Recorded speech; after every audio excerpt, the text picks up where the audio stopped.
Hey, my name is Nothing Much from the 370z.com forum. Did a thread in there about DIYs for building halos. I'm going to try to keep these things down to about 3 to 4 minutes so I don't have any problems uploading to YouTube. So real quick, I'm going to run through the tools that I use to do my lights. Some of them are pretty obvious. I have a heat gun, my skill saw, which is what I use with the oscillating head to trim off my clear lenses on my turn signal shrouds. This right here is my electric torque wrench from Snap-on. I use a 10mm to pull all the bolts off to get the front clip off. I use the Phillips head to back all the screws out and disassemble. I don't use the power tools to do any assembly type stuff. I use hand tools only for that. This is my sandpaper. I use 320. Scratch pads. These are on the low end. They're not like the green ones that you have in your house. There's these two, and then there's a gray one, and then the green ones. These are nice and smooth. They don't really do a lot of damage to your lights. Then obviously I use my automotive goop to seal up my halos into the shrouds and to mount my G35 lenses that I get from the Retrofit source. You can use a Dremel to kind of modify your shrouds or do any kind of extra stuff that you want to do. I use an air tool, and I use a couple of different types of heads so that I can mold the turn signal shrouds the way that I want them, make them look nice and smooth. When I'm doing wiring, use a soldering gun, some solder. This is pretty thick. You want to go with a lesser gauge if you got the chance to go out and buy it. I had it in the shop, so that's why I'm using it. Once I use it up, I'll get something better.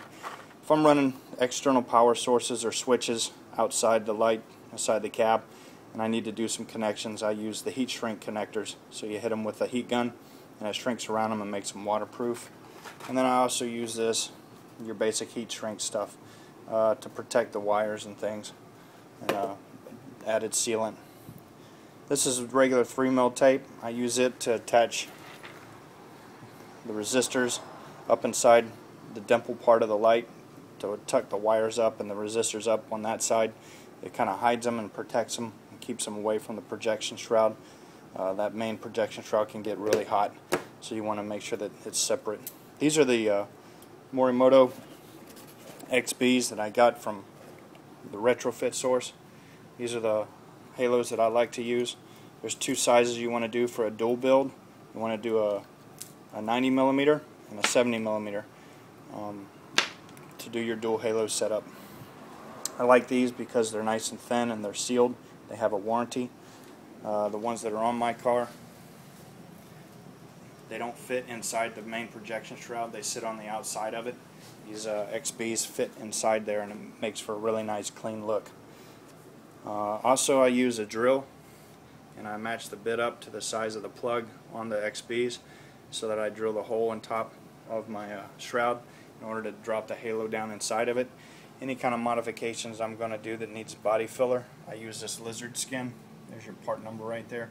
These little paddles to kind of push it into the dimples and get the job done.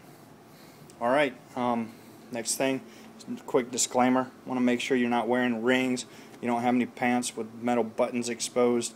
You take your belt buckles off, do all the mitigating that you can to avoid scratching up your lights before you do anything. Whatever surface you're going to work on, you want to make sure it's not hard. You want to make sure it's nice and soft. You can use towels, you can use whatever, but make sure it's clean. And that's it. I'll shoot another video real quick to show you the paint and some wiring. Thanks.